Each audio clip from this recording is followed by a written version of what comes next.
I know I'm known for my intros. Sometimes I think it's the only reason people tune into the show and to cover one as a whole. My intros are legendary and super awesome and amazing. I'm also super humble about it. And I debated not doing an intro tonight because, as I've stated on Twitter, as those of you who are members of the Cover One Slack channel have seen, it's Chiefs week for the Buffalo Bills. The litmus test, the barometer, the team that the Bills were 0-2 against last year, the team that prevented the Buffalo Bills from getting to the Super Bowl, the team that made the Buffalo Bills look inefficient and terrible on both sides of the ball. In the AFC Championship, the Kansas City Chiefs, they've come back around again. This is a game that Bills fans, myself included, Bills analysts, content creators, everything have had circled on their calendars for a long time. Sunday night, prime time, coming up. Have an amazing guest on the show tonight, as you guys have seen, Kent Swanson from the KC Sports Network. Going to bring him on in a bit. It's going to be fantastic. But I'm still going to do a little bit of intro stuff because you got to let the people know some things. So I am Anthony Prohaska, your host here on Disguise Coverage. Follow me on Twitter at pro__ant. That's pro, 2 underscores, ANT. Give me a follow on the Twitter, or I always like to be accommodating and give people different options. So if follows aren't your thing, that's fine.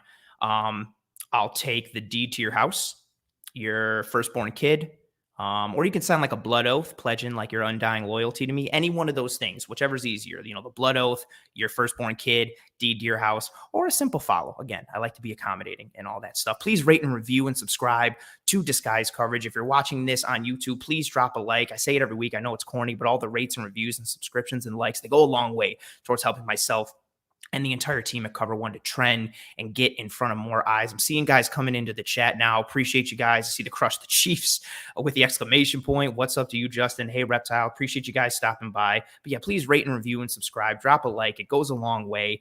Also, something I wanted to mention in the episode description for this episode, we have the Cover One premium membership link, $39.99 for access to premium content, in-game breakdowns, our awesome premium Slack channel where all the content creators of Cover One are constantly engaging, one giant group chat, instant access to thoughts, feedback, anything and everything when it comes to the Buffalo Bills and the Cover One team. And like I mentioned, so it's $39.99 per year. But if you drop a $30 super chat in this episode, you're going to get that membership for the entire year. So you save $10. All you got to do is send an email with your name and YouTube handle to the Cover One Sports at Gmail email address. We'll get you good to go, sign you up, matched up with the $30 super chat. And there you go. Again, you get the access to the contributors, early access to new content, the Cover One premium access on the website, the Slack channel, all of those things. What's up to everybody coming in the chat? I'm not pulling up the comments right now. I will, but I see everybody coming through, which is too many. Appreciate you guys stopping by. We got a great episode, great content. I'm about to bring our guest in a minute, but I got one more cool little plug. You guys know this show sponsored by One Pie Pizza, the best pizza in Buffalo. They believe in doing one thing and doing that one thing right. That's making great pizza, sweet sauce pie, homemade blue cheese, cup and char pepperoni. Open Monday through Saturday, 11 to 8. They're fantastic. Good people, good pizza. They're also doing something really great that I wanted to share this week. The team over there is very community focused and people focused, as I always mention, and they're doing something great for the month of October. You know, we know October is breast cancer awareness and cancer awareness in general. The folks at One Pies, I got the graphic right there. So a portion of every pizza sold this month will raise money to donate to Roswell Park Cancer Institute for the entire month of October. I'm going to get rid of the banner there at the bottom so everybody can see the full address and all the details. So go get yourself some great pizza from One Pie Pizza and also do some good for the community in cancer research. That's something we've been plugging on Twitter as well. Again, they're awesome that they've even come up with this idea to generate some of their proceeds towards cancer research in addition to just making great pizza. So check out the folks at One Pie, as we always like to mention, friends of the show, sponsor of the show. They're amazing. And you know what else is amazing? The guest that I have on tonight's show. I was talking to him off air before we started. What's tremendous about Kent Swanson and really the whole team at the KC Sports Network, they know their stuff when it comes to football. The X's and O's, the schemes, the personnels, the tendencies, anything and everything you want to know from a football fan. We know what you guys like at Cover One. You want that next level analysis and detail. They bring that. Unfortunately, it's just for the Chiefs. And they bring that, but they also bring it with passion and energy because they love their team, but they don't bring it in a way that it's just homer takes and nonsense. They bring objectivity and passion with that knowledge. They're awesome. I'm going to bring them on right now. Mr. Kent Swanson. Thank you for bearing with me while I did my long-winded intro. And yeah, thanks for stopping by. Everybody's pumped to have you tonight. Man, immense amount of respect for Cover One. I'm a fan. I can say a lot of the same things that you say. And you know what? I love Bills fans too. I've Oh, that's cool. genuinely enjoyed, Bills Mafia. I said this, I think, with Greg last year. There's a lot of crossover and similarities in how you guys, in your market, our market, very similar. There's a lot of similarities in love for our team and how we all approach it. And it's a immense amount of respect for the Cover One crew too, because y'all, same thing. Y'all know your stuff too, so it's pretty cool. Yeah, I appreciate that, man. It's, you and I went back and forth kind of giving each other flowers before the episode started, but it's nice to get that, like, that recognition and the respect from your peers, like you mentioned multiple times. Like, I think that means more than anything. Like, people that you value and you respect, when they recognize your grind or what you're doing, it's awesome. So I appreciate the kind words. I appreciate you appreciating the kind words of appreciation that I gave you. So yeah, good times. We're going to jump right into it. Kent, I don't know if you're aware, but did you know the Buffalo Bills play the Kansas City Chiefs this week? Have you heard about this? I heard a rumor. I was working to confirm before we jumped on.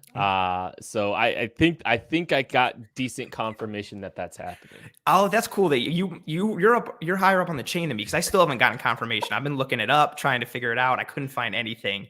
But yeah, this is a big game. I know you guys on the KC Sports Network show this week, when you were talking after the Eagles game, you talked about, how this is probably the biggest regular season game for the Kansas City Chiefs. And I guess going into this game, what's the current state of the Chiefs? I think a lot of Bills fans see, like, okay, they're 2-2. They hear the mumblings about, the defense and how they're struggling, but then they just came off a big win against the Eagles. Is it kind of status quo where it's like, we're 2-2, but Patty Mahomes and the offense will fix things? What's the state of Kansas City heading into this game? Yeah, it's weird, honestly. And the Eagles win, I don't think really did much of anything for this fan base and this organization, or this fan base, and a lot of the people analyzing it. It's the I don't think there was a lot of high expectations for the Eagles and their ability to actually beat the Chiefs. And it was nice to see them get a win. It was nice to see them not make some of the mistakes that had led to a couple of their losses, but it's still, the offense was exceptional. Like, they were outstanding against the Eagles. It was a lot of fun to watch, and Patrick Mahomes and that offense were about perfect.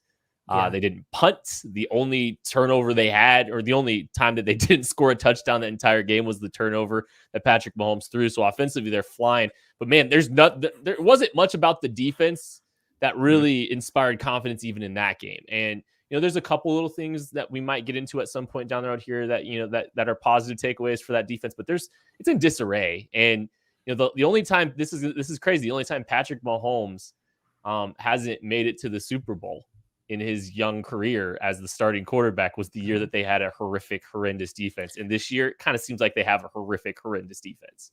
Oh, very interesting tidbit there. And you mentioned the offensive efficiency against the Eagles.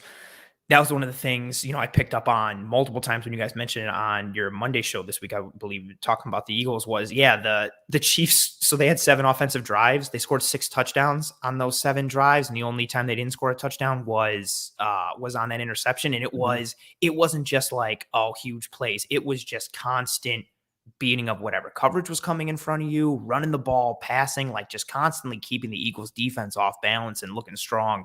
And I wanted to piggyback on the point there. You mentioned the win against the Eagles doesn't really boon anyone's spirits, doesn't make anyone feel better or reassured.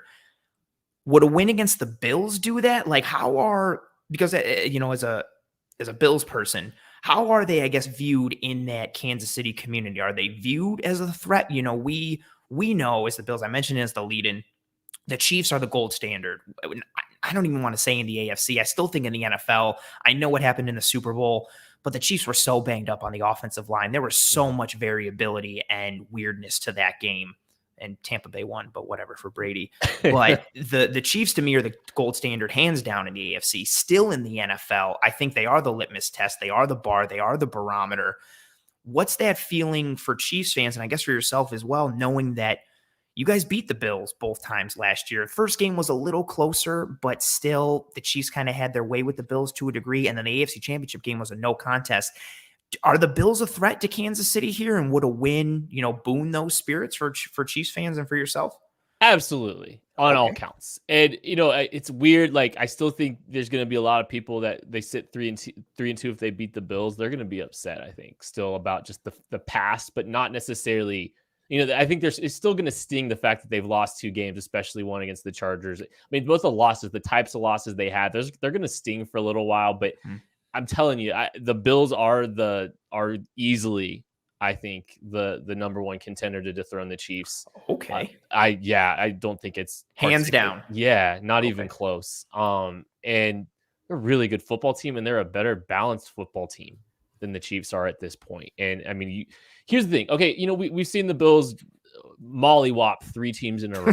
Oh, nice verb. I love that. Just Adjective. just absolutely embarrass, some, not great football teams, but who hasn't embarrassed a bad football team? The Chiefs. Ooh, interesting point. Yeah. Like they've come out and they've dominated. They've played with the kind of, angst and aggression of losing in the AFC Championship and that kind of energy, and that's carried them to just dominating some maybe not great football teams, but dominating them and not really making it close. And Mitch Trubisky had to play last week. So Yeah. the Chiefs haven't done that. And, I think there's something to be said about, taking those opportunities and making the most of them and continuing to build after a really, tough loss in week 1. The Bills they're trending in the right direction. They're a more balanced football team, and they have to have a lot of confidence, but also they're frustrated. I'm sure they're frustrated with, the Chiefs they ended their season last year. It was pretty unceremonious the way it ended, but I mean, there's a lot of ambition in Buffalo, and there should be, because I genuinely think they're the second best team in the AFC. It's such an interesting matchup, and from both perspectives, I guess. And hearing your perspective about the Bills from the Chiefs angle, again, like I mentioned, this game was, we knew what Kansas City was going into last year, and then the Bills lose in the regular season and the AFC Championship, and I think that image, I feel like you've probably seen it. That image of the Chiefs starting to celebrate, and Stephon Diggs is the last one on the field, and he's got hands on hips, and he's still watching it, and McDermott has to peel him away. That was like almost like the rallying cry of the entire offseason. And for so many Bills fans and content creators as well, I think the offseason progression, both in free agency and in the draft, was, how do we get better? But then a large part of that was like, what do we need to do to beat the Kansas City Chiefs? Who do we have to add to beat the Chiefs? Are we good enough now? Was it just execution, or was it scheme, or are we missing something to beat the Kansas City Chiefs? And it's so funny coming into this game now, seeing, I feel like the shoes are kind of flipped a little bit. There's questions about the Kansas City Chiefs, and there seems to be none about the Buffalo Bills. The real only questions about the Bills is like, their competition, who have they played, but they've been crushing, all the metrics in their last 3 opponents after laying an egg against the Steelers in week 1. And, you mentioned some of the positive things starting to roll around for the Chiefs, but there are some warts on this team. What vulnerabilities do the Chiefs have coming into this game? And the vulnerabilities that they do have, do you see those as being season-long vulnerabilities, or is it just something that they kind of need to work the kinks out as the season progresses? Well, how long we got here? As long as you want. Man, it's so weird because this team is, the Chiefs are the odds-on favorite to win the AFC. They're still the odds-on favorite to win the Super Bowl, and the standards have just gotten so unrealistically, unbelievably high for this city because of what we've seen in a short amount of time for Patrick Mahomes, that everybody is just, they're stressed out of their mind about all these little things. And that's one of the things we try to bring up. We try to bring attention to the things that are keeping the Chiefs from winning the Super Bowl. We don't really care about, regular season wins. The standard is just changing. It's the same for you guys too. I mean, you're the spectrum you guys are watching this game from and watching this team from is a lot different than it was 3 years ago. And it's the same, it's kind of how we are in the same boat. And we're two of the few teams that can feel that. So there are plenty of issues that are going to keep this team from winning the Super Bowl, from beating the Bills and making it to the Super Bowl. And I mean, honestly, a lot of it's defense. I mean, it's all defensively, I would say. I think, there's real quick on offense. I think, there's maybe a lack of an additional pass catcher. The truth of the matter is Josh Gordon might be a guy that steps in and fills in, and between friends, no one's watching, right? There's a lot of optimism in the building for Josh Gordon based on early returns for him. So, already? Yeah, there's a lot of optimism already. Well, he's so talented. He's always just had like unfortunate, I guess, hurdles that he hasn't been able to overcome. But you knew that if he could just somehow get on the straight and narrow, whether he did it on his own or rules and regulations helped him, I mean, he's just got so much talent. You inject him into an offense that's arguably the best in the league. Like, Yeah. dude, I can imagine. And he solves a lot of problems for them and issues that they've had. They don't have a true X receiver. But now they've got a 230-pound monster with 7% body fat that has a track record of success. Literally every year that he's played, he's had a lot of success. Maybe in short spurts, but still a lot of success.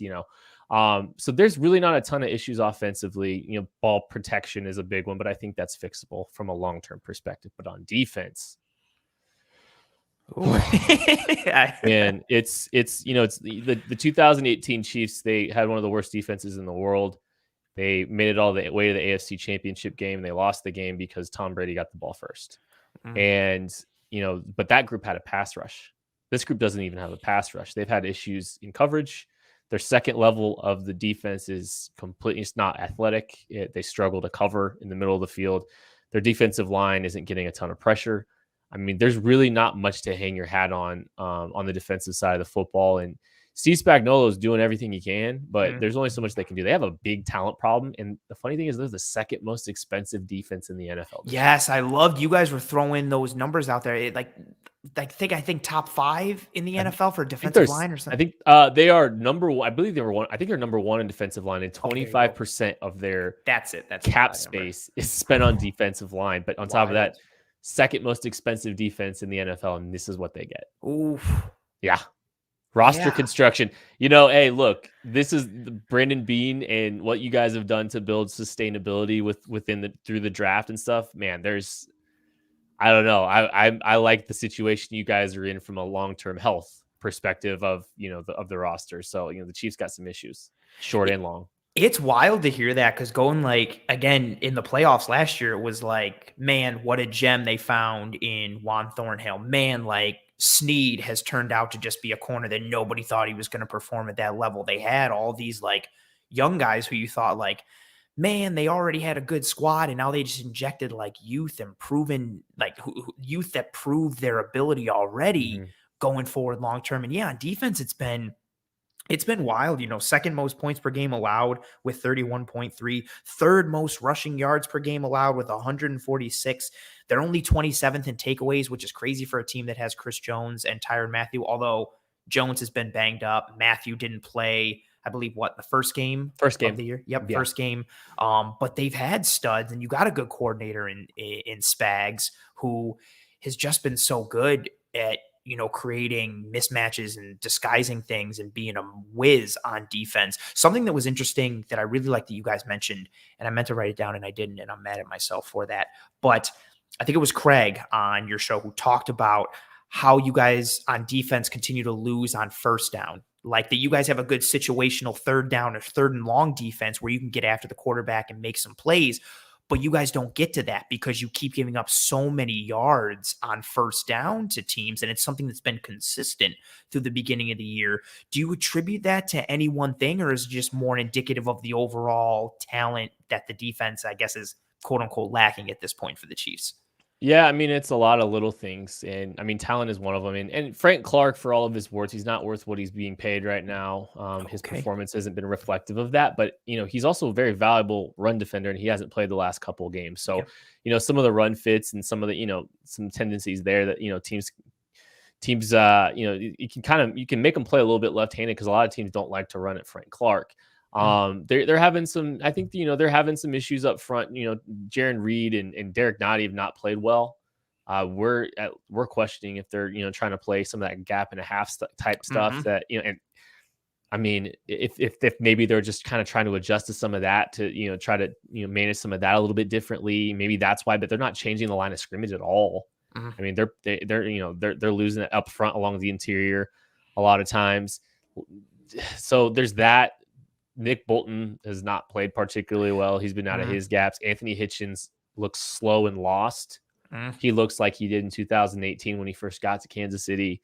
So there's just a lot of problems up front in their front seven that are really, the teams are able to run the ball really easily, but they're able to out athlete teams out athlete the Chiefs defense to the edge very easily, and attacking and picking on linebackers. There's a lot of little issues there. They just keep adding up. What would so 2 questions here. What do you think is the biggest weakness on the Kansas City Chiefs from, I know you mentioned the middle of the field. So what do you think is the biggest weakness from, I guess, a level perspective? Is it defensive line? Is it linebacker? Is it somewhere in the secondary? So what position grouping do you think is the biggest weakness? And then follow up with that. If you were the Bills, how are you attacking this Chiefs defense?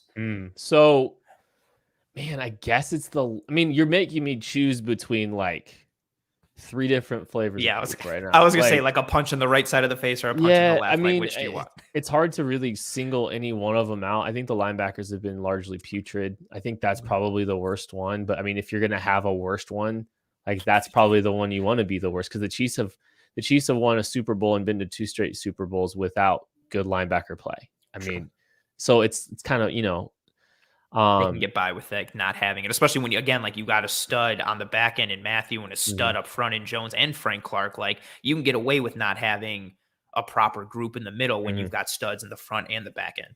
And yeah, absolutely. And I will add, I feel like teams are able to kind of pick on the Chiefs corners a little bit differently than they have in the past, because the Chiefs have really done a good job of protecting their corners. For all the money that they've spent on the defensive side of the football, they don't spend any assets at corner. They don't spend, I don't think in the Brett Veach era, they've spent more than $5 million on a corner. Wow. In free agency. I think they gave Bashad Breeland a little bit under 5 at one point, for this last year, actually. So, they've spent a few day 3 picks. They've picked guys up in, exclusive rights free agency. They traded for Mike Hughes, a 6th-round pick. So the one thing that they've tried to do to mitigate and offset a lot of their expenditures is, fix the corner, try to spend little on the cornerback position and just cobble it together, play a lot of 2 high structures, protect them. But now they're getting picked on. so it's not great.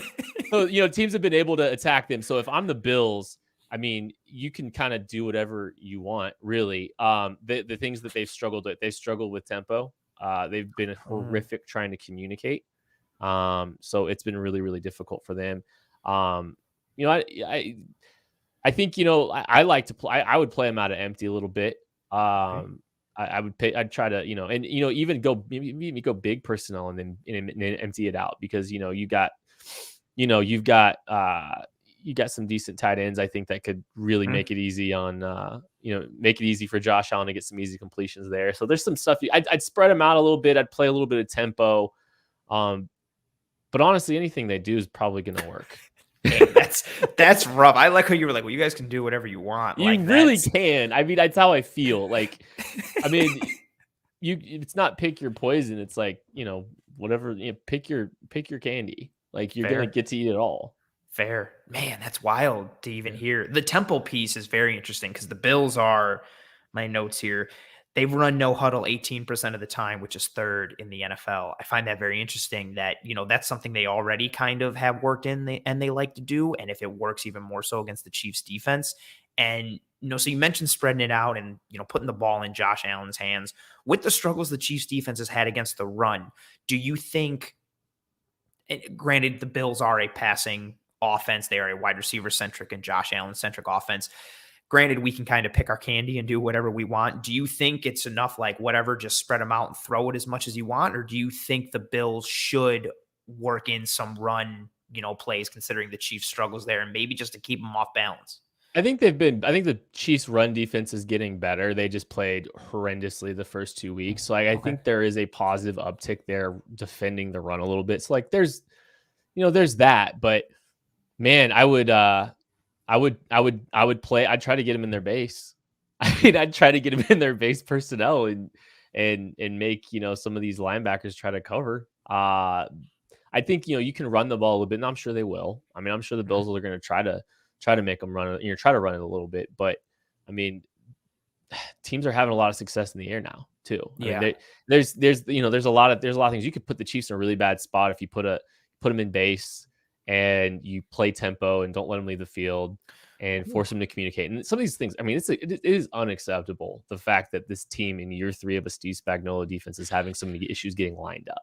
It's a hot mess. And so like, just it's just an eerie, weird feeling. And you talk about, the state of the Chiefs. It's kind of a weird feeling about this team and this defense for me personally, seeing the mistakes and the stuff that's kept them from, the two things. I mean, the Chiefs were in close games and they just they didn't make the plays that they normally make, and they didn't do the things they normally do. And some of these little things are adding up, and that's kind of alarming. Yeah, it's weird that I wanted to pull away for a minute. You've been getting a ton of love in the chat from how many people saying that you're an outstanding guest. So I want to pull this one Oh, up from Paul. Awesome, Paul. thanks, guys. I like it. The I like week one against the Browns seemed very like Chiefsy to me. Like Hmm. they didn't play great. The Browns really did what they needed to. And then still, despite not playing great, the Chiefs are like, well, we're just going to score a bunch in the end and we're still going to beat you. And that's like, well, that's the Chiefs. And then Formula. kind of, yep, that's the formula. And then almost a very similar pattern to previous Ravens games. Ravens have had success on offense, especially running the ball, but they're never able to just close it out. And then again, it looks like, well, here we go again. Patty's going to drive him down, and then we get the fumble. And then you get the Chargers game, and the Chiefs just go up and down offensively, but the turnovers get them. And yeah, it's just those things. But even with all those turnovers, they still have a very solid chance to win the game, especially with the Chargers doing some weirdness at the end and kind of almost like trying to let the Chiefs come back into it. But yeah, it's like been just a lot of odd things that I've seen in what I've, when watching the Chiefs tape and just seeing, the games and going through everything. To your point there, you would think that it's just going to be like, well, what we've sseen the last couple of years, even when they're not at their best, they're able to overcome it. And there's just been untimely or really poor play that's hindered them. And, the defense part, I love what you mentioned, starting to talk about the linebackers and base and everything like that. So 49% of their snaps on defense have come with 5 defensive backs or more. But what's interesting is they've got a lot of like dime and dollar looks at times. They've been in, dime personnel, 4 defensive linemen, 1 linebacker, 6 defensive backs, 10% of the time. They've also been in 3 down linemen, 2 linebackers, 6 defensive backs, 5% of the time. Those are some of the higher aspects for like that type of coverage. Like they seem to be working in. And I guess if you're deficient at that second level, you want to go with what works a little better. Mhm. I also know you guys talked on the show when they go more defensive backs, they allow Tyrann Mathieu to come up, play around the line of scrimmage in that like I don't want to use it, but like the proverbial like honey badger role where he's Mhm. just roaming anywhere and everywhere he wants, but primarily in the hook curls and flats and around the line of scrimmage. Is that something, that type of personnel? Do you think the Chiefs, knowing what deficiency they have at the second level and knowing what they have in the secondary, despite the fact that the secondary has struggled, do you see them trying to go with lighter personnel on defense and almost staying more in nickel and 6 defensive back sets? Or do you think they're just going to still come out and try and course correct for what they're already working on? It's all game script for them. I mean, it's all game script for them. And, some of that 3 down look, they were introducing that a little bit more last week, and they had a chance to pin their ears a little bit more back and play with, 2-score lead. And, that has, that's not been the case for this team. They've, kind of been put in some spots, and they've put themselves in some spots that have made it a little difficult for Spags to get into his bag. You kind of talked about first down offense, first down defense being so bad earlier. And, Steve Spagnuolo can't do some of the stuff he's going. I mean, Steve Spagnuolo is going to send a lot of stuff without rhyme or reason. I think Brian Daboll even talked a little bit about that. Is like, you don't, you don't know when Spags is going to, dial it up or what he's going to dial up Or what he has cooking, like some weird, Man. complex coverage or rush scheme that you're just like, what the hell did we just see on the field just now? Yeah, like you don't know. That man, there's some tendencies that he does. He's got some, he's always breaking tendency. There is no tendency at times. He's for no rhyme or reason, it's just you're going to throw cover 0 out or something like that. So Spags, he's a little bit more limited when, they're playing these, and short situations, and he can't really, let Chris Jones, kind of move around and do some of the stuff he does. And they're having a hard time getting into their bag a little bit. That's where things get a little tricky for them. And some of this personnel stuff, it's Spags is a guy that wants to, he's going to say, earn the right to rush the passer. You got to earn the right on early downs to rush the passer. So they're not playing light personnel, because that personnel really can't defend the run either. Like they're struggling, to, even if it's, lighter personnel for the Bills, they're not going to do that. They're going to try to play in, like a nickel or something like that, because they want to make sure that they're, playing the run with great intent. Oh, awesome insight on that. I think a lot of people think and see, like, especially from a Bills fan's perspective, they see and think like, well, Bills are going to pass. The Chiefs are going to have to match that. They're going to have to go light and so on and so forth. So I think that insight is tremendous. And, as we flip a little bit, so we go from talking about the vulnerabilities of the Kansas City Chiefs, which seem to be, and rightfully so, solely on the defensive side of the ball, which I guess they would be. Even if the defense was still like middle of the road or really good, it would still probably be the weaker side of the ball, because the offensive side of the ball has Patrick Mahomes and Travis Kelce and Tyreek Hill.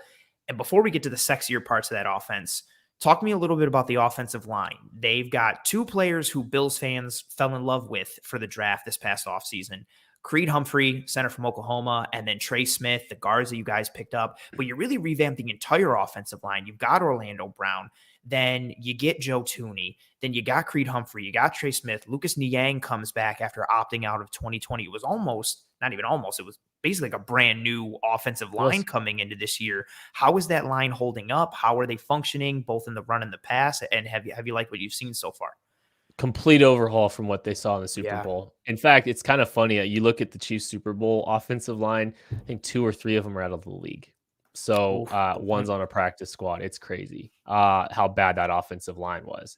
And the funny thing is, I'm not trying to put old wounds on, or I'm not trying to open up an old wound, but okay. I mean that offensive line that Chiefs bopped the Bills with in the AFC Championship game wasn't that much different, which is what gave me a lot of confidence going into the Super Bowl. We should have eaten that offensive line, and Mahomes' toe and foot was worse against the Bills than it was in the Super Bowl. But but that's I don't understand what happened in the Super Bowl, and you guys are you were a step before that, but this offensive line, this new one, Brett Veach, what he does, and the reason that they won the Super Bowl is they aggressively correct what kept them from winning the Super Bowl the year prior, or what kept them from achieving their goals. So the defense was horrific in 2018. They completely overhauled the leadership in that group.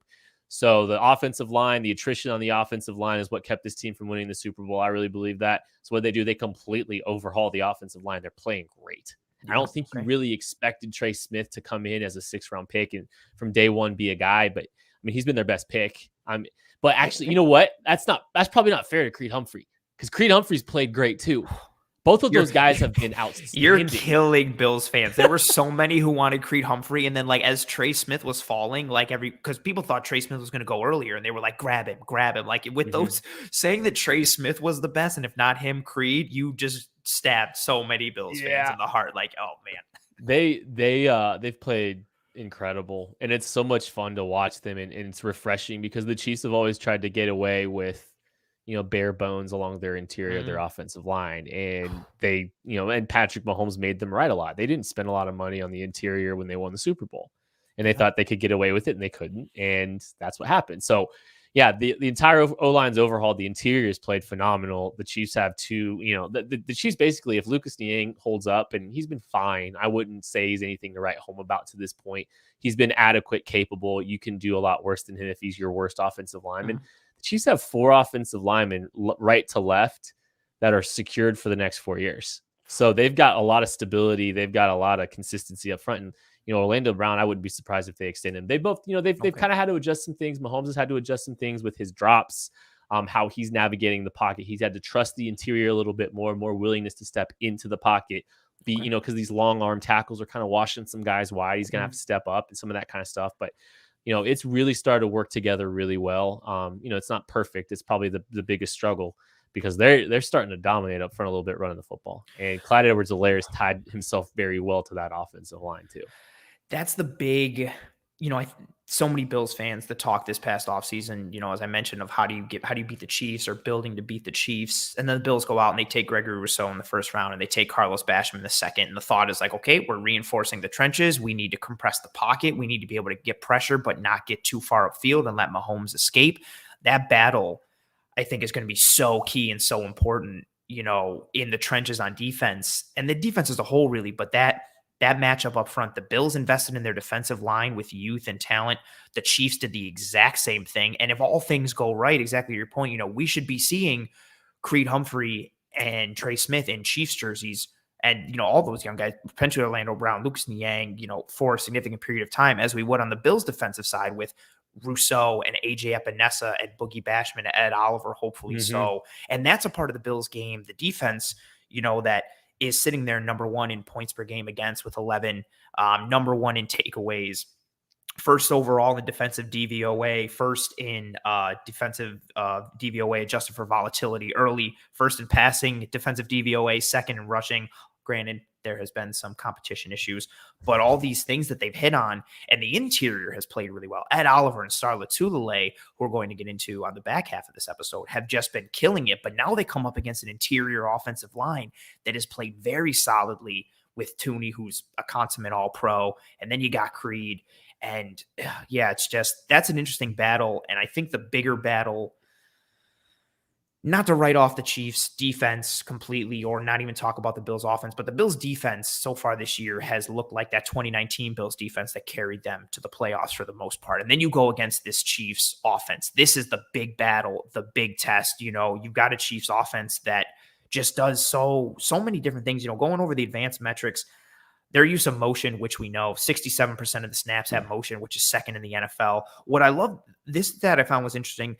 So they've 22% of their plays have been RPO based, which is first in the NFL, but also why you so many times, like, there's Mahomes faking it and just doing some stupid sidearm underhand angle throw that he had one. Nate Tice from The Athletic broke one down against the Eagles, faked the RPO to the left.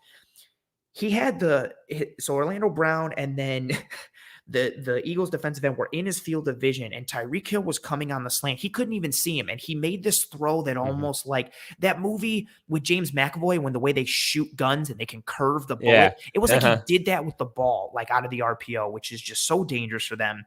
87% zone runs. You know, you guys have talked about that multiple times throughout your show, their zone running scheme this year, but they're multiple, they're varied on offense. Is there any slowing down this Chiefs offense? And if there is, how do you gum up the works? You know, I know people have talked about a little bit. Granted, I think the results are skewed because of the offensive line health in the Super Bowl, but going with that Buccaneers model from the Super Bowl, which the Chargers did a little bit, playing man coverage, too high shell, you know, with the two safeties over the top. Is that going to gum up the works? You know, what can you do to try and slow this KC offense down that's just so potent and can kill you, you know, death by 1,000 cuts, or that just gut you with a bomb to any one of their weapons? Patrick Mahomes has ascended somehow to a different level, and I respect it, but I hate it. I know, right? I get it. It's weird. Like, I don't think the Chargers really stopped the Chiefs. I know the Chargers, you know, and I think that's what's so interesting. The turnovers skewed that game tremendously. Yeah. The Chiefs moved the best. And again, 4 turnovers, and they still scored, 24 points and still had a pretty solid shot to win that game. Like, they turned the ball over 3 times in the red zone.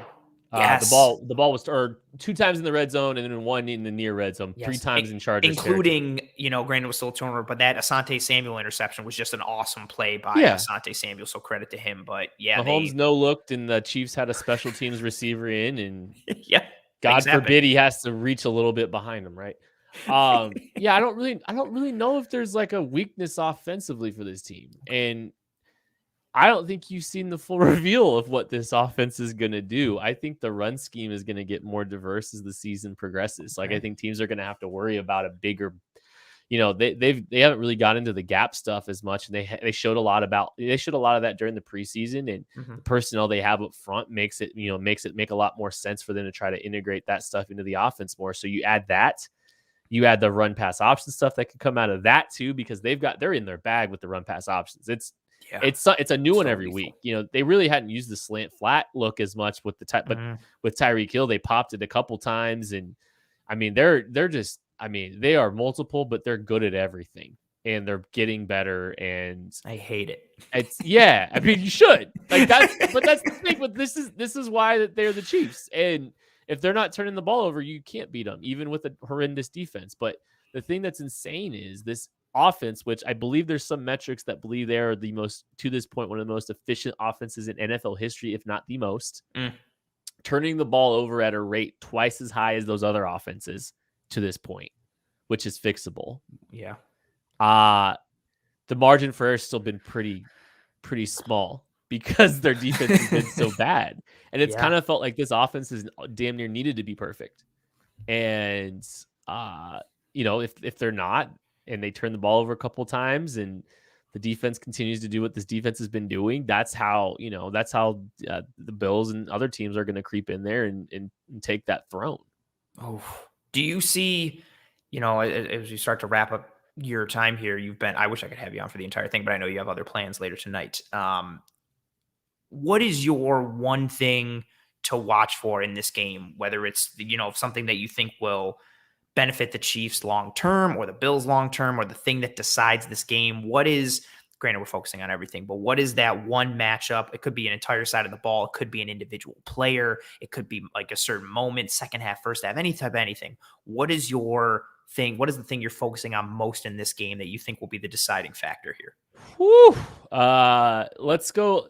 I want to see the Chiefs defensive line really work and trying to generate a little bit of pressure and see if, and if they can be sound against the run. Like, I think if they're better up front, and I think they've not been particularly great up front. They've had a hard time getting pressure with 4. They've had to add to the math to generate some more pressure. I think they got a little bit better, against the Eagles in the second half, but they should have, because that offensive line was completely depleted. Yeah. For sure. But if they can do a better job of, maybe getting a couple stops early and putting the pressure on the Bills, and if the Chiefs can get to a situation where, they get just a little bit of control of this game, I think it gives Steve Spagnuolo the opportunity to get into his bag a little bit more, do things a little bit differently than he wants to. And that could be really valuable for this team. So, I think the thing that starts with the defensive line up front, defending the run early, earning the right to rush the passer, and then trying to affect the passer, because they haven't been able to very much to this point. If they can do that, I think that'll instill some confidence in this team moving forward, and in the outlook of this defense, which is, it's as bleak as it's ever been. Oof. It's wild that it's still, like you mentioned earlier, like the defense is so bad or it's still so bleak, but the odds are still in the favor of the Chiefs winning the AFC and the Super Bowl, just because, again, that offense, they're favored. They're favored today for Sunday. I mean, it's wild, and it's I don't know, like, every team's got their issues and everything's got things that they're worried about, and the teams that are really contending are all looking at things that are going to keep them from winning the Super Bowl. It just feels like the Chiefs list is long, but I think that all speaks to just Patrick Mahomes. Like, I really like. Yeah, he corrects for a lot. He does. He's masked a lot, and I mean, they were pretty perfect against the Eagles in responding to a 1-2 start where they, made some mistakes that kept them from winning games. So it's like, I get it, I guess, at the same time. Yeah, it's rough. Damn, you've been as advertised, and I'm glad you made me look smart with everybody saying, like, I did a great job,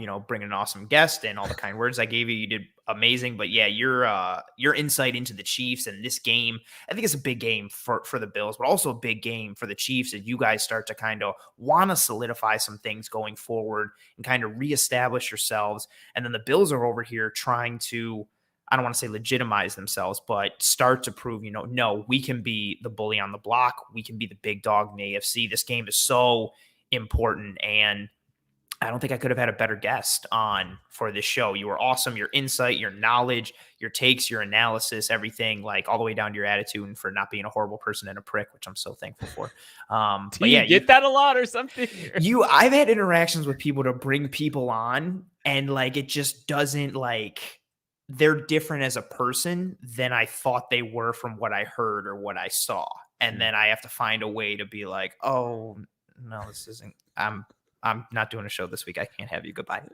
Or like, just trying to figure a way. Yeah. You were awesome, man. Why don't you, tell all the people, I know I got your Twitter handle up there and the KC Sports Network there as well, but to all the people of Bills Mafia and any people from the Chiefs Kingdom that are watching this, which I'm sure there are some. I know there were some in the chat who were talking a bunch of smack already. So let the good people know where they can find you and what you do and all that good stuff. You know what? I won't talk about me. What I will say is, any Bills fans visiting, I'm going to tell you where to go, and they're all our sponsors, right?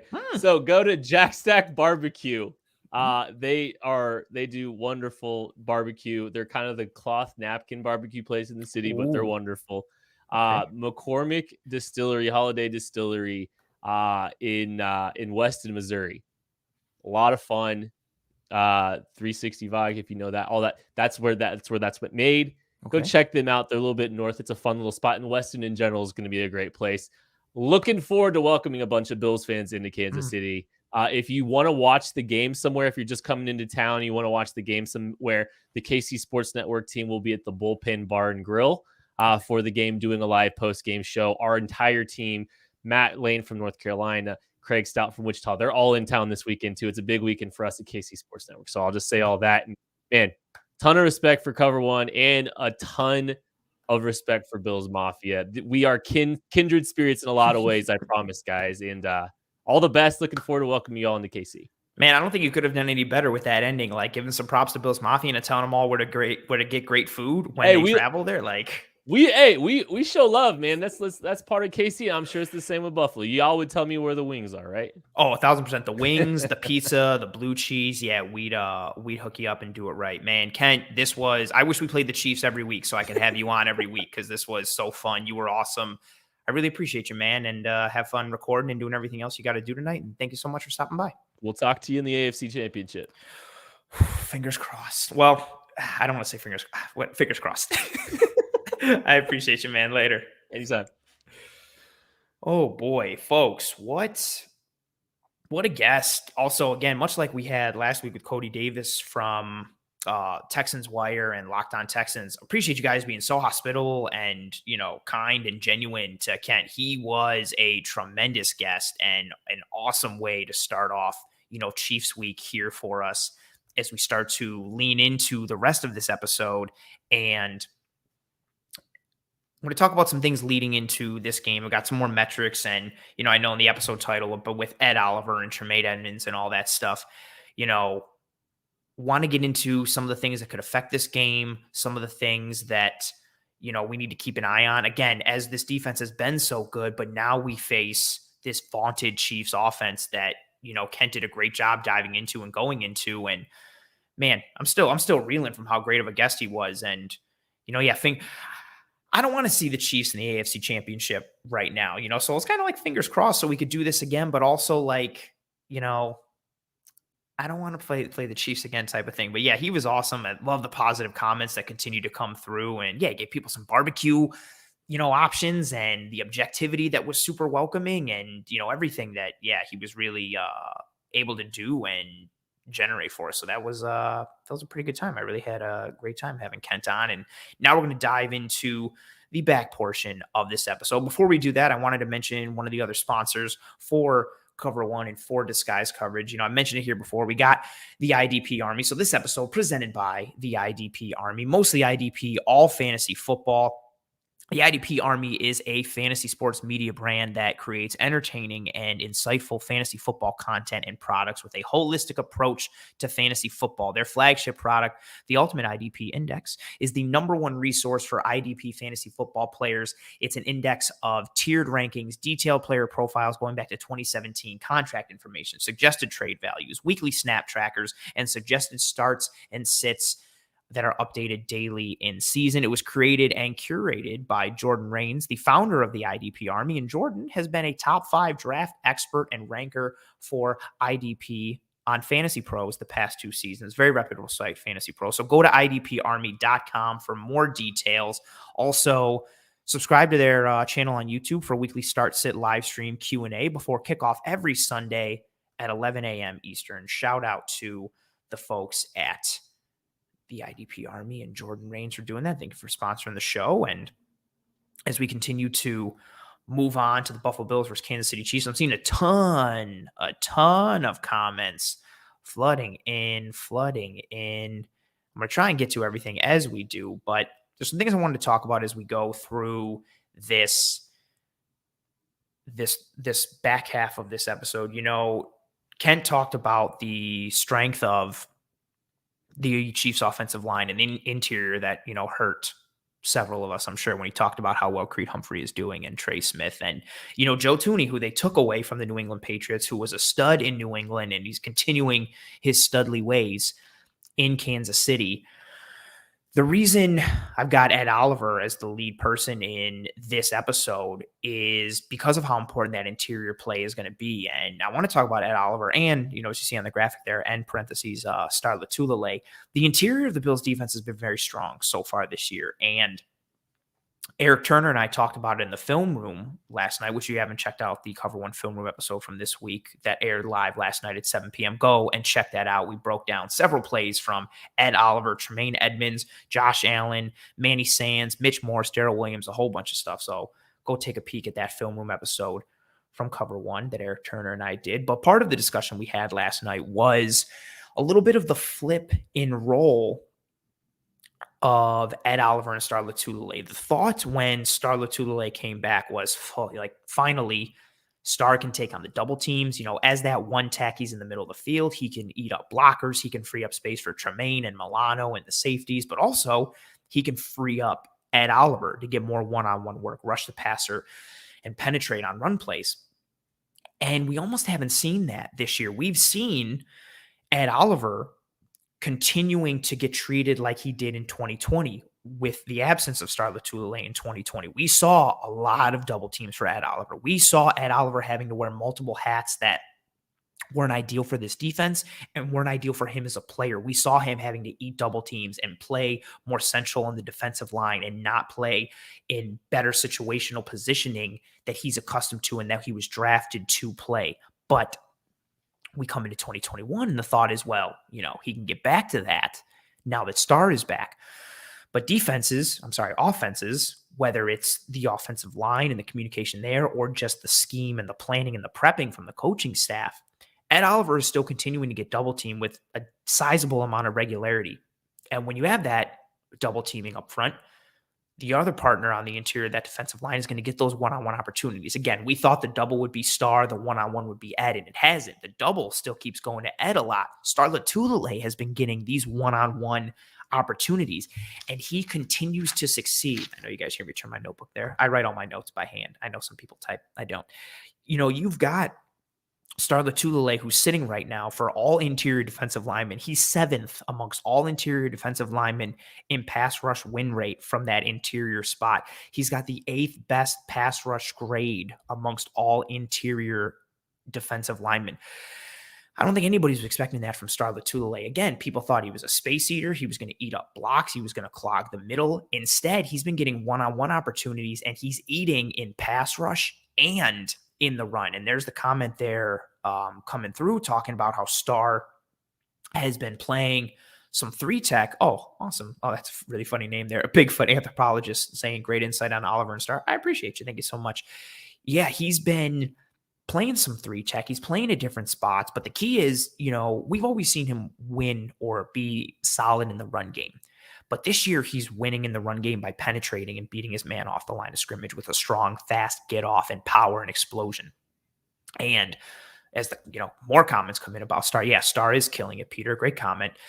You see what Star has done in the run game, and it's not too surprising, but it's what he's offering in pass rush. And we mentioned it last night on the film room. That's an aspect that was not expected coming into this year. And if the Bills can continue to get that, that is a massive, massive, massive thing for this Bills defense.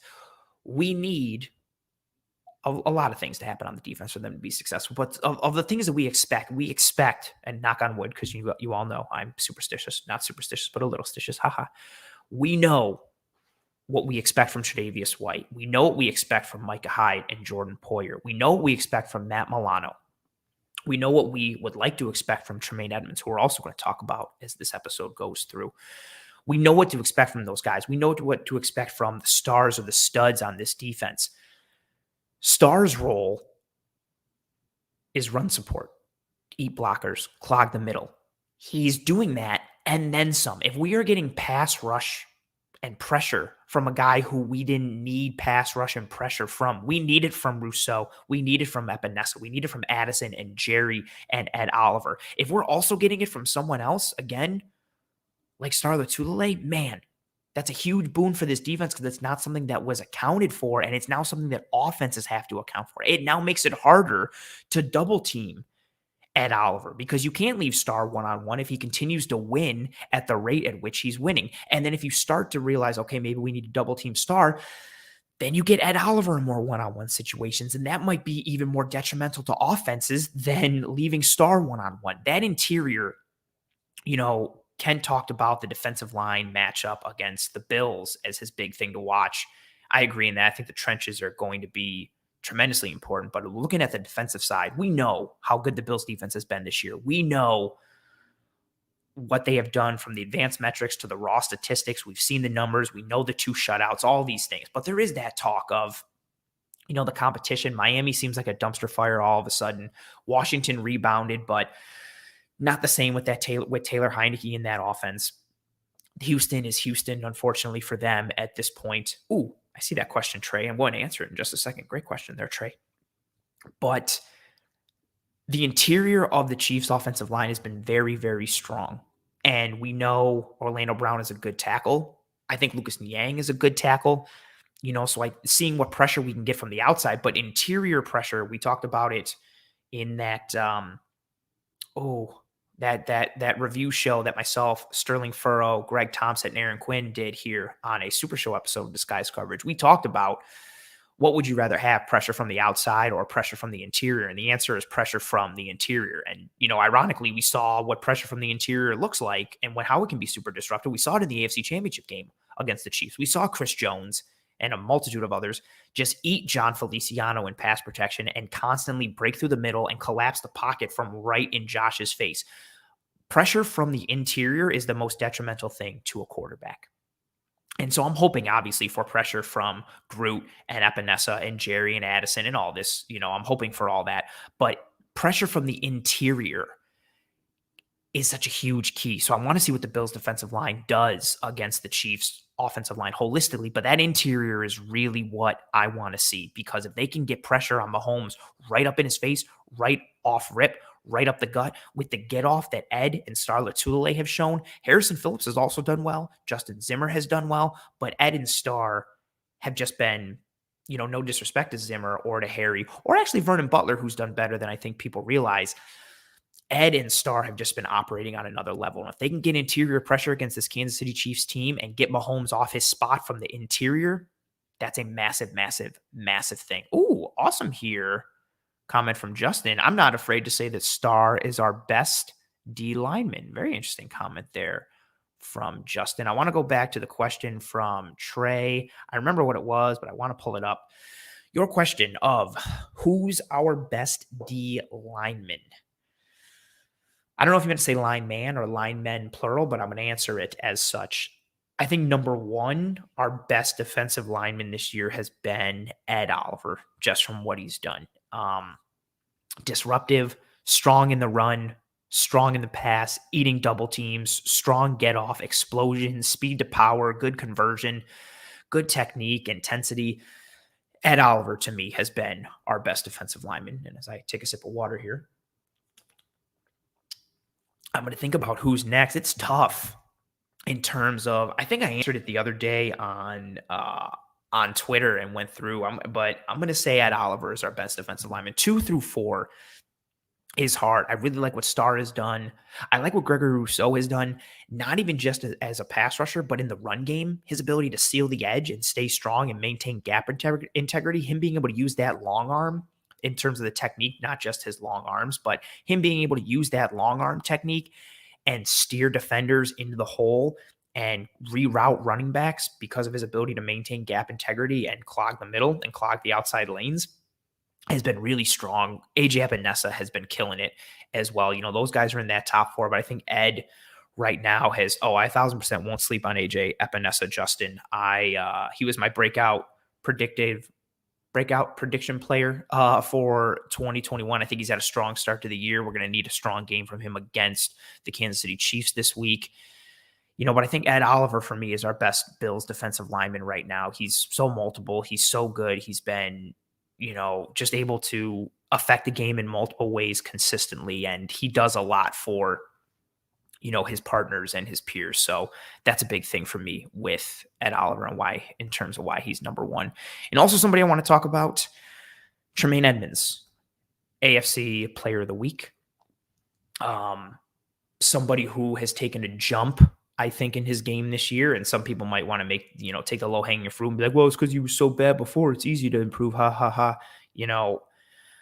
I think people have been harder on Tremaine Edmunds than they should have been. Again, I'm not saying he's been an all-pro. I'm not saying, well, he's a Pro Bowler, so of course he's great. But I think there's a lot of context when it comes to Tremaine Edmunds' game. And I think he's been better in 2021.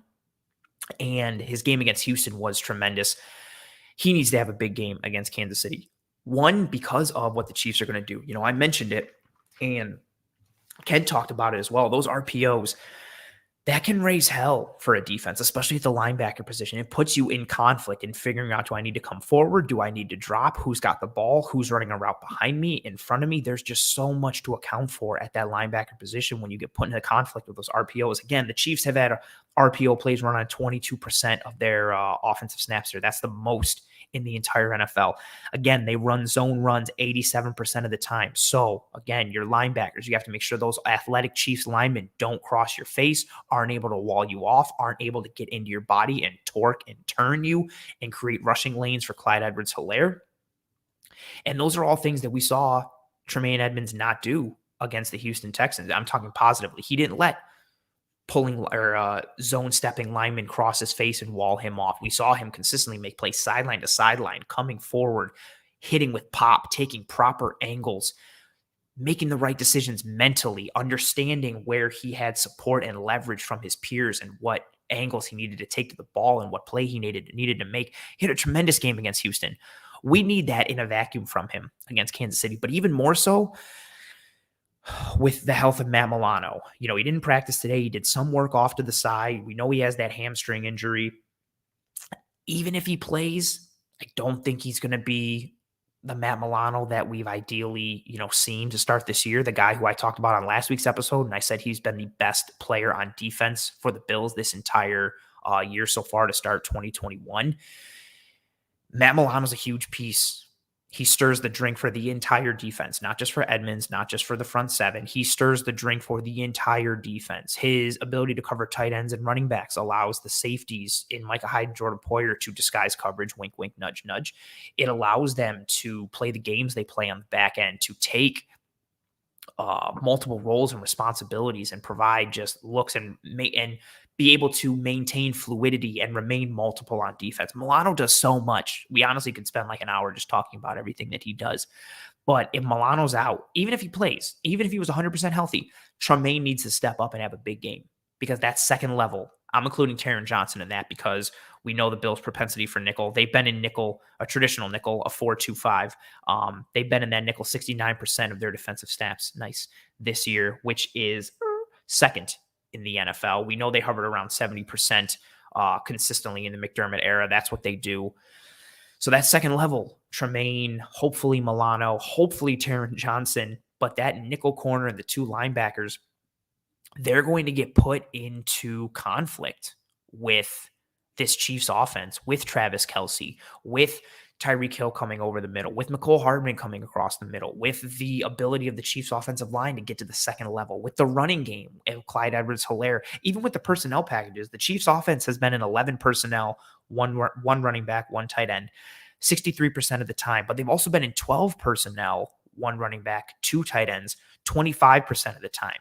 That's 88% of the snaps. They're either in 11 or 12 personnel. So there is some sort of conflict for those linebackers, whether it's dealing with heavier packages and having to stop the run, or dealing with those heavier packages and worrying about the gamesmanship and the offensive creativity of Andy Reid and Patrick Mahomes, thinking like, okay, this looks like a pure running formation. And then they run some pre-snap motion and then run a couple fakes and then do an underhand toss to the blocking tight end that you never thought was going to come.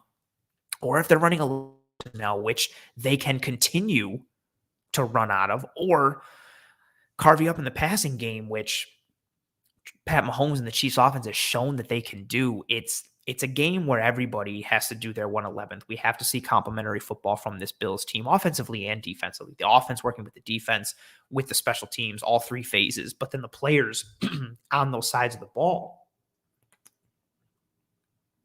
We need everybody doing their job. And Tremaine's job is going to be tremendously important. Not that anyone's job is more important than the others, so on and so forth, but Tremaine needs to have a big game. The game that he had against the Houston Texans, we need to see that game against the Kansas City Chiefs. And to be honest, that will be a huge thing. We know where the Bills sit in defensive DVOA and points per game against and takeaways and all that stuff. They're having a really strong start to the year. They got 2 shutouts in their first 4 games. That's really awesome. And even the game against Washington, give up a touchdown on a 73-yard screen where you could take advantage of one play. Then you give up a touchdown because of a crazy special teams error, and then Taylor Heineke makes a great play and beats you to the pylon, and then you give up the third touchdown in garbage time on a great play by Logan Thomas one-on-one. Like, the Bills didn't get beat, really. They didn't get victimized against Washington. They got beat on a small amount of plays. But they can't let that happen against Kansas City, because Kansas City will win that matchup every single time. You cannot have those errors against that Chiefs offense. They can put you into those errors. They can create so many mismatches and so many opportunities for you to fail, let alone you giving them any opportunity to do that or opening the door a little bit. They already can bust down the door even when it's deadbolted, let alone if you already unlock it and open it a little. It just makes them easier. It just makes it easier for them to get in. And the Bills defense has been so strong to start this year. So strong. So strong. But this is the best offense that they're going to face all year, especially up to this point, but especially all year. And, you know, I don't want to see everybody come through with the comments of like, you know, here that the air's coming out of the balloon for the defense or the team as a whole, or those numbers were inflated and this, you know, they weren't real. It was the competition, yada, yada. The Bills defense has an awesome chance to stake a claim to their season this year and legitimize what they've done by showing up against Kansas City. And, you know, Kent laid it out beautifully. And you always, I like how a lot of you guys notice how objective that he is and methodical in his approach. He was just spitting truth. This Chiefs offense is amazing. Patrick Mahomes is awesome. Travis Kelce is awesome. Tyreek Hill is awesome. Their line is good. Andy Reid is a tremendous offensive coach. They still got Eric Bieniemy as their offensive coordinator, who I still don't understand how he doesn't have a head coaching gig. He's tremendous. It's hard to stop them. It's hard to gum up the works against Kansas City. I know they're 2-2, but they're not really a 2-2 football team. And if the Bills can make them inefficient, if the Bills can win reps and drives against Kansas City, and I don't care how it comes. I don't care if it comes out through takeaways. I don't care if it comes out with 3 and outs. I don't care if it comes with sacks or just, you know, drawing flags against the offense, whatever has to be done. The Bills defense has an awesome chance to stake their claim against the Kansas City Chiefs. Yeah, and, you know, Roman's comment right there, like the Chiefs really, you know, have beat themselves so far to start this year in those games that they've lost. And Bills have an awesome chance on Sunday in prime time. And, you know, we know who the top playmakers are on this Bills defense. But, you know, I wanted to highlight Ed Oliver and Star Lotulelei and Tremaine Edmunds because I think that central part of the defense is going to be so important because that's who gets put into conflict in a variety of what Kansas City does on offense. And I really hope Matt Milano plays, but, you know, regardless of that, Tremaine Edmunds has to show up. Tremaine Edmunds needs to be one of the best players on the field for the Buffalo Bills on Sunday. He needs to continue that ascension. He needs to keep rising in his game for this team and this defense to, you know, take things to the next level and dethrone the Kansas City Chiefs as we start to move forward. And, you know, we are going to start to move forward in this episode as I throw up the banner there for the Toodles. You guys, I know most of the time I try to get to any and every comment that comes through, but, you know, we had so much content tonight. We had a tremendous guest in Kent. I know I wasn't able to get to as many comments and thoughts and questions and concerns as I normally do, but thank you guys so much for stopping by in this episode, joining me live, riding with me live on this episode. Please rate and review and subscribe to Disguise Coverage. Give me a follow on the old Twitter, again, at @pro__ant. That's pro__ANT. Give me a follow on the old Twitter, and I'll appreciate everybody with the positivity, and thanks for the show. And this is funny. I feel like, Dobbs, you meant to say Toodles, but you typed toddler, and that's super funny to me. Well done. I like that.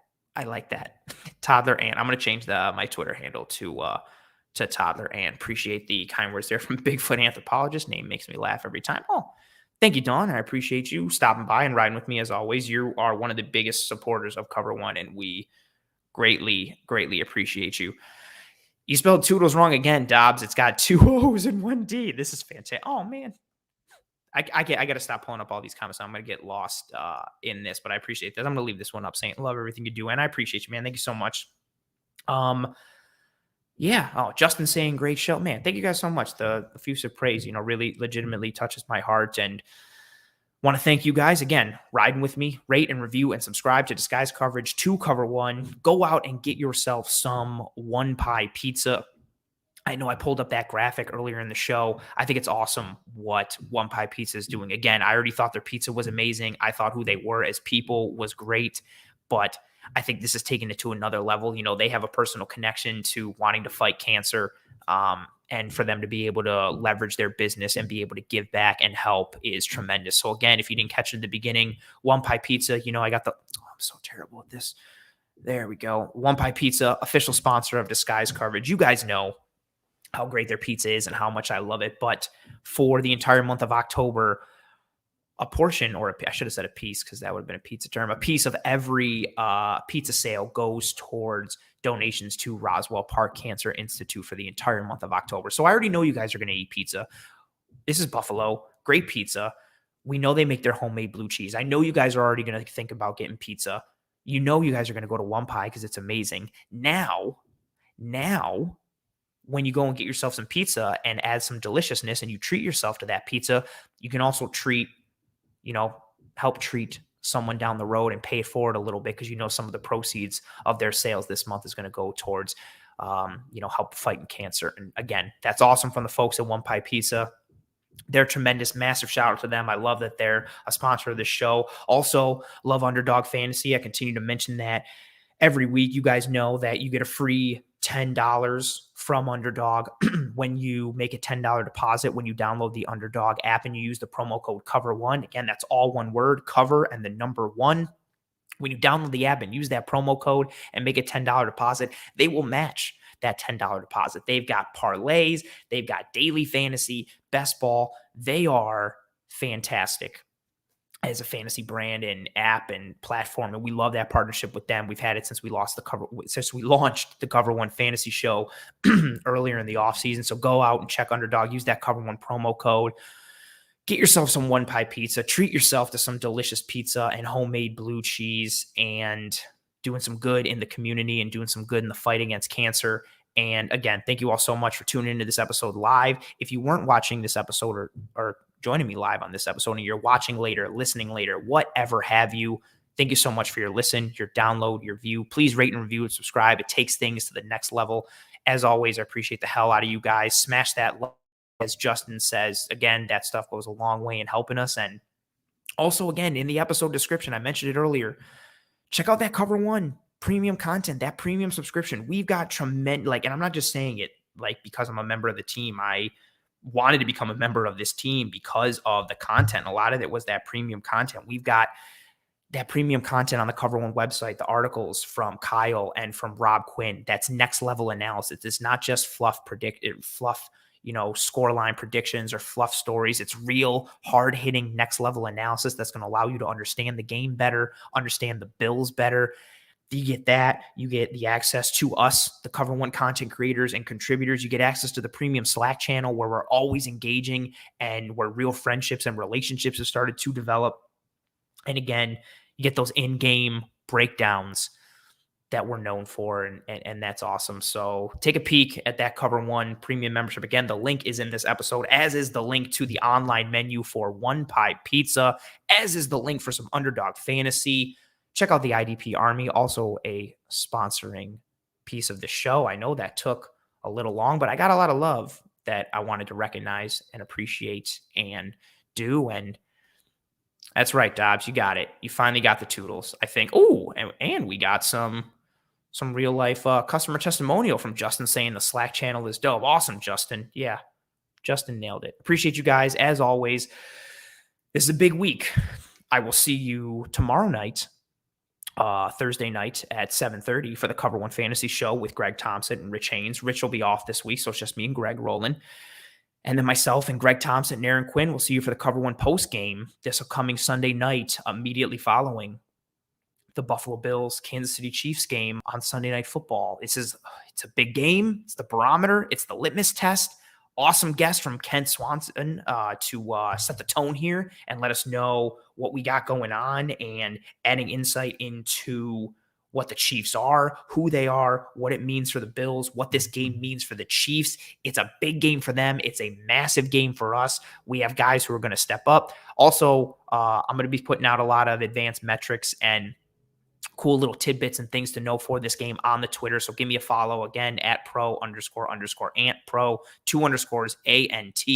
Huge week this week. Chiefs week. As Kent said, and as I mentioned, it's a chance to take the throne.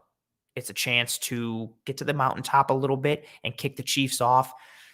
They're the gold standard, unfortunately, and we have an opportunity to become the gold standard ourselves. And that's an awesome segue because this super chat, the color to me, it's yellowish orange, but I'm going to say it's gold. Thank you so much, William, for the donation and the Go Bills. Appreciate you, William. Thank you so much. Go Bills. Big week. Thank you for joining me. It's Chiefs week. See you for the Cover One post game. Hopefully see you for the Cover One fantasy show tomorrow. I hope you and your family and friends and loved ones all stay safe. Thank you again so very much, William, anyone and everyone who is just, I feel like I could do this forever. I'm tremendously appreciative of all you guys. Thank you so much. Be safe. Take care of each other. Go Bills. And I'll see you next week.